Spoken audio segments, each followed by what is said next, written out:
വളരെ അവിചാരിതമായിട്ടുള്ളൊരു സൗഹൃദ സന്ദർശനം എന്ന് പറയുന്നത് പോലും നമ്മളത് പ്ലാൻ ചെയ്തിട്ടുള്ളതാണല്ലോ. ഞാൻ എൻ്റെ നാട്ടിലൊരു റെസ്റ്റോറൻറ്റിൽ ഭക്ഷണം കഴിക്കാനായിട്ട് ചെല്ലുമ്പോൾ അവിടെ പാലക്കാടിൻ്റെ MP ശ്രീ VK ശ്രീകണ്ഠനുണ്ട്. അപ്പോൾ അദ്ദേഹത്തെ കാണുമ്പോൾ എൻ്റെ അടുത്ത സുഹൃത്താണ്, എൻ്റെ ജ്യേഷ്ഠ സഹോദരനെ പോലെ കാണുന്ന ആളാണ്. മാറി നടക്കേണ്ട കാര്യമൊന്നുമില്ലല്ലോ. സ്വാഭാവികമായിട്ട് നടപടി എടുത്തിട്ടുണ്ട്. ആ നടപടിയെ ഞാൻ പൂർണ്ണമായിട്ട് മാനിച്ചിട്ട് അതനുസരിച്ച് പ്രവർത്തിക്കുന്ന ഒരാളാണ്. പക്ഷേ നടപടി എന്ന് പറഞ്ഞാൽ പാർട്ടിയിൽപ്പെട്ട ഏതെങ്കിലും ഒരു നമ്മുടെ പരിചയത്തിലുള്ള ആളെ കണ്ടാൽ തിരിഞ്ഞു നടക്കുക എന്ന് പറയുന്നൊരു നടപടിയൊന്നുമില്ല.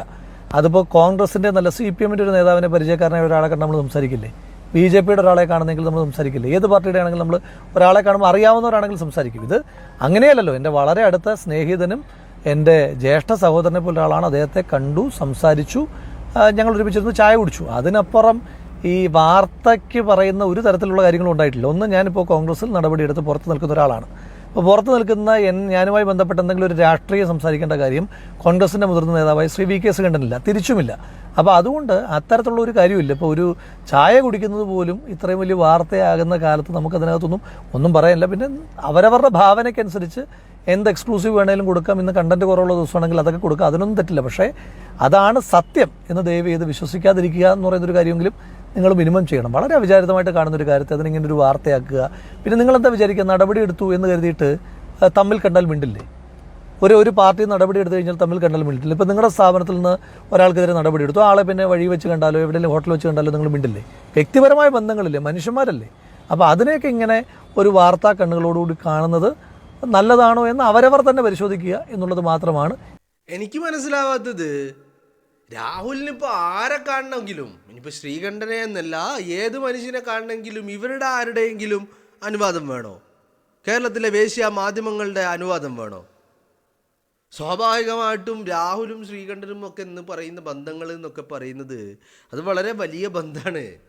സ്വാഭാവികമായിട്ടും കാണും, സംസാരിക്കും, എല്ലാം നിങ്ങൾ കരുതുന്നത് പോലെ അങ്ങനെ എല്ലാം അവിചാരിതമാണെന്നില്ല. അതിന് പ്ലാൻ ചെയ്തിട്ട് വേണമെങ്കിൽ അങ്ങനെയും കാണും. മനസ്സിലായില്ലേ? ഇപ്പം ഞാനിപ്പോൾ ഇന്നലെ നടന്നത് വളരെ അവിചാരിതമായ ഒരു കാണലാണോ അല്ലെങ്കിൽ പ്ലാനിങ്ങോട് കൂടിയുള്ള കൂടിക്കാഴ്ചയാണോ എന്നൊന്നും ഞാൻ പറയുന്നില്ല. ഇനി എന്താണെങ്കിലും രണ്ട് രീതിയിലാണെങ്കിലും എന്താ ഇവിടെ പ്രശ്നം എന്താണ്? നിങ്ങൾ ഈ രാഹുലിൻ്റെ ബേക്കിൽ നടന്ന് അല്ലെങ്കിൽ രാഹുലിനെ ഫോണിൽ വിളിച്ച് അല്ലെങ്കിൽ ശ്രീകണ്ഠൻ്റെ ബേക്കിൽ പിറകെ നടന്ന് ശ്രീകണ്ഠനെ ഫോണിൽ വിളിച്ച് പ്രതികരണം തേടുന്നത് എന്താ പ്രശ്നം? ഇവിടെ എന്താ പ്രശ്നം? രാഹുലും ശ്രീകണ്ഠനും കണ്ടു, സംസാരിച്ചു, ചർച്ചകൾ നടത്തി, ഒരുമിച്ചിരുന്നു, ഭക്ഷണം കഴിച്ചു, ചായ കുടിച്ചു, കാപ്പി കുടിച്ചു, എന്തു വേണമെങ്കിൽ ചെയ്യട്ടെ. എന്താ നിങ്ങളുടെ പ്രശ്നം? എന്താണ് കേരളത്തിലെ മാധ്യമങ്ങൾക്ക് എന്താണ് ഇതിൽ റോള്? അതോ നിങ്ങൾക്ക് വല്ല എക്സ്ക്ലൂസീവുകളും ബ്രേക്കിങ്ങുകളും ഉണ്ടാക്കാനുള്ള തത്രപ്പാടിലാണോ നിങ്ങൾ? ഉണ്ടായിക്കോ. രാഹുൽ ശ്രീകണ്ഠനുമായി ചർച്ച നടത്തി, രാഹുലിനെ സ്ഥാനാർത്ഥിയാക്കാമെന്ന് ശ്രീകണ്ഠൻ വാക്ക് നൽകി, പാലക്കാട് രാഹുൽ മാങ്കൂട്ടത്തിൽ UDFൻ്റെ സ്ഥാനാർത്ഥിയാകും എന്നൊക്കെ പറഞ്ഞ് നിങ്ങൾ ബ്രേക്കിങ്ങുകൾ അടിച്ചിറക്കിക്കോ. നിങ്ങൾക്ക് തോന്നും പോലെ ചെയ്തോ. അല്ലെങ്കിലും ഇപ്പോൾ അതാണ് ചെയ്തുകൊണ്ടിരിക്കുന്നത്. നിങ്ങൾ ഓരോരുത്തരുടെയും ഈ പറയുന്ന എന്താ പറയേണ്ടത് താല്പര്യങ്ങൾ, ഇൻട്രസ്റ്റുകൾക്കനുസരിച്ച് നിങ്ങളുടെ ഊഹാപോഹങ്ങൾ തലക്കെട്ടുകളാക്കി, സ്റ്റോറികളാക്കി, വാർത്തകളാക്കി പടച്ചു വിടുന്നവരാ. ഇതിലും അതന്നെ ചെയ്തോ. കാരണം എടോ സുവർണ അവസരമാ, വെറുതെ കളയണ്ട. കാരണം എന്താ, കണ്ടന്റ് രാഹുൽ മാങ്കൂട്ടാ കയറി കൊളുത്തും, അത് വൈറലാ. അപ്പം അതുകൊണ്ട് രാഹുൽ മാങ്കൂട്ടം വിഷയമാണ്, നന്നായിട്ട് യൂട്ടിലൈസ് ചെയ്തോ, എന്താ കുഴപ്പം? അല്ലാതെ നിങ്ങളത് ഒരു മാധ്യമ പ്രവർത്തനമെന്നോ അല്ലെങ്കിൽ മറ്റു രീതിയിലുള്ള എന്തെങ്കിലും ഒരു ജേർണലിസമാണെന്നൊന്നും നിങ്ങളുടെ പ്രവർത്തനങ്ങളെയോ ഒന്നിനെയും കാണാൻ കഴിയില്ല എന്നുള്ളതാണ്. മനസ്സിലായില്ലേ? പിന്നെ നിങ്ങളുടെ പ്രവർത്തനങ്ങൾ വേണമെങ്കിൽ ഒന്നുകൂടി ഡെക്കറേറ്റ് ചെയ്ത് പറയാം. എന്താണെന്ന് ചോദിച്ചാൽ വേശ്യ മാധ്യമ പ്രവർത്തനമെന്നോ കൂട്ടിക്കൊടുപ്പ് മാധ്യമ പ്രവർത്തനമെന്നോ എന്നൊക്കെ വേണമെങ്കിൽ ഒന്ന് ഡെക്കറേറ്റ് ചെയ്ത് ആലങ്കാരികമായിട്ട് നമുക്ക് പറയാൻ പറ്റും. മനസ്സിലായില്ലേ? അതിനപ്പുറത്തേക്ക് നിങ്ങളൊരു കാര്യം മനസ്സിലാക്കേണ്ടത്, കേരളത്തിലെ മാധ്യമങ്ങൾ മനസ്സിലാക്കേണ്ടത്, കേരളത്തിലെ ഇനിയിപ്പോൾ രാഹുൽ മാങ്കൂട്ടമൊന്നുമല്ല, ആരുടെയും തന്തയൊന്നുമല്ല നിങ്ങൾ. മനസ്സിലായില്ലേ? ജനം തീരുമാനിച്ചു കഴിഞ്ഞാൽ ഒരൊറ്റടിക്ക് തീർക്കാവുന്നതേ ഉള്ളൂ നിങ്ങളെയൊക്കെ. അപ്പോൾ അതുകൊണ്ട് നിങ്ങൾ ആരുടെയും തന്തയൊന്നല്ല. നിങ്ങളുടെ കാൽ കീഴിലോ നിങ്ങളുടെ ഓഫീസിന് താഴെയോ നിങ്ങളുടെ വീട്ടിന് പഠിക്കലോ ആരുടെയും വീട്ടു പഠിക്കലോ ഒന്നും രാഹുൽ മാങ്കൂട്ടത്തിലെ എന്ന് മാത്രമല്ല ആരെയും തീറെഴുതി വെക്കുകയോ പണയപ്പെടുത്തുകയോ ഒന്നും ചെയ്തിട്ടില്ല. അത് നിങ്ങൾ മനസ്സിലാക്കുക. അപ്പോൾ ഞാൻ പറഞ്ഞു വരുന്നത്, രാഹുൽ മാങ്കൂട്ടത്തിന് പുറത്തിറങ്ങാനോ അയാൾക്ക് ആരെങ്കിലുമായിട്ട് കൂടിക്കാഴ്ച നടത്താനോ സംസാരിക്കാനോ ചർച്ചകൾ ചെയ്യാനോ ഒന്നും നിങ്ങളുടെ ആരുടെയും ആവശ്യമില്ല, ഒന്നാമത്തെ കാര്യം. രണ്ട്, ഈ ചെയ്ത ചർച്ചകളും സംസാരങ്ങളിലും പറഞ്ഞ കാര്യങ്ങളൊക്കെ നിങ്ങളോട് വന്ന് വിളമ്പണമെന്ന് അങ്ങനെ എവിടെയെങ്കിലും എന്തെങ്കിലും കരാറുണ്ടോ? കേരളത്തിലെ മാധ്യമങ്ങളുടെ മുന്നിൽ വന്ന് വിളമ്പണമെന്നുള്ള എന്തെങ്കിലും കരാറോ അല്ലെങ്കിൽ വല്ല നിയമങ്ങളോ റൂൾസ് ആൻഡ് റെഗുലേഷൻസ് അങ്ങനെ എന്തെങ്കിലും എവിടെയെങ്കിലും ഉണ്ടോ? ഒന്നുമില്ലല്ലോ.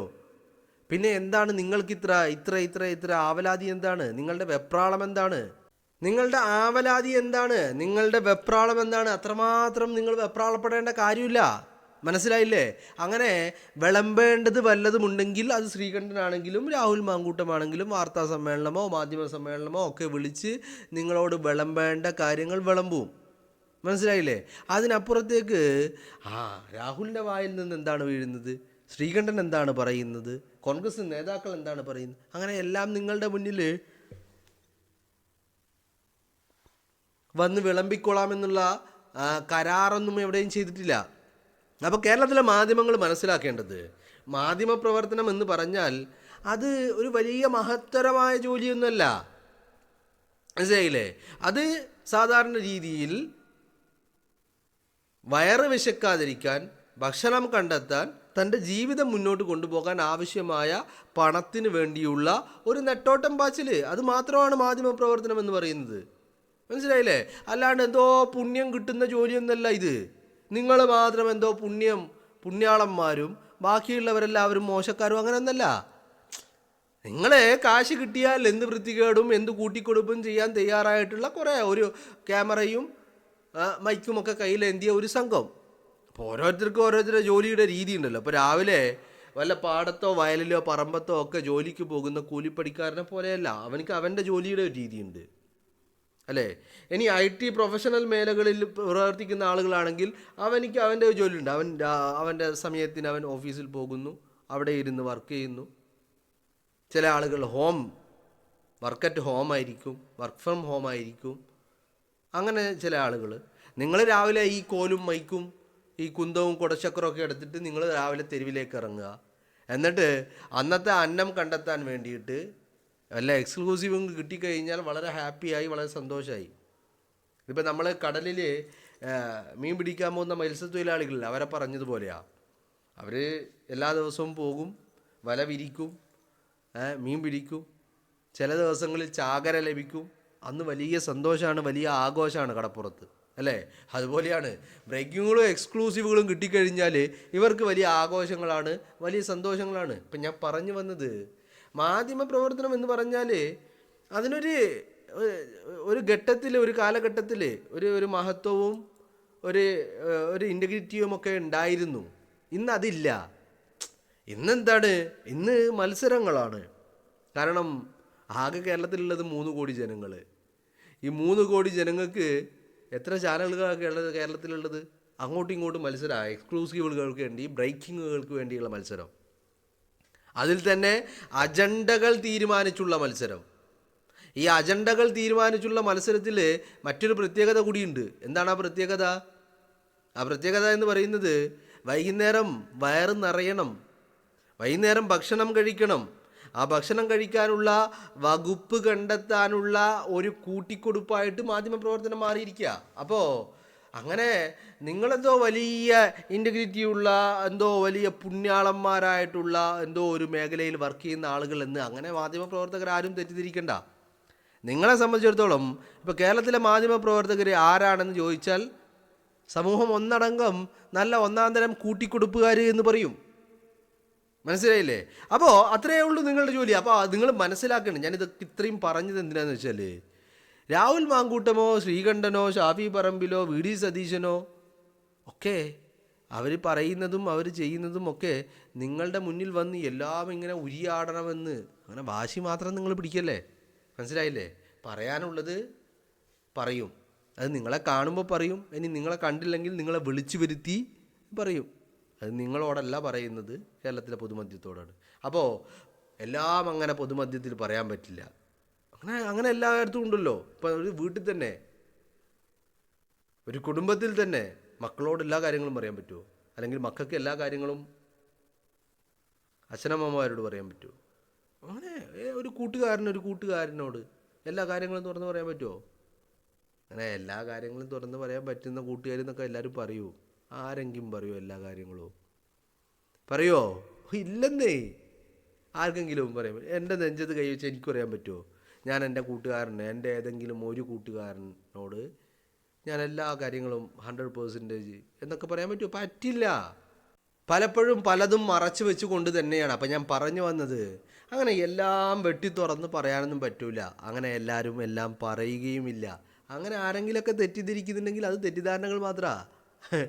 അങ്ങനെ ഒരു വ്യക്തി അയാളുടെ എല്ലാ കാര്യങ്ങളും അയാളുടെ ഏറ്റവും വേണ്ടപ്പെട്ട കൂട്ടുകാരനോടോ അങ്ങനെയൊക്കെ നമുക്ക് പറയാം, വെറുതെ ഒരു പറച്ചിലിന് പറയാമെന്നല്ലാതെ ഇതൊന്നും സംഭവിക്കുന്നില്ല. അപ്പോൾ മനസ്സിലാക്കേണ്ട കാര്യം എന്ന് പറയുന്നത്, രാഹുൽ ഇനിയും പലരെയും കാണും.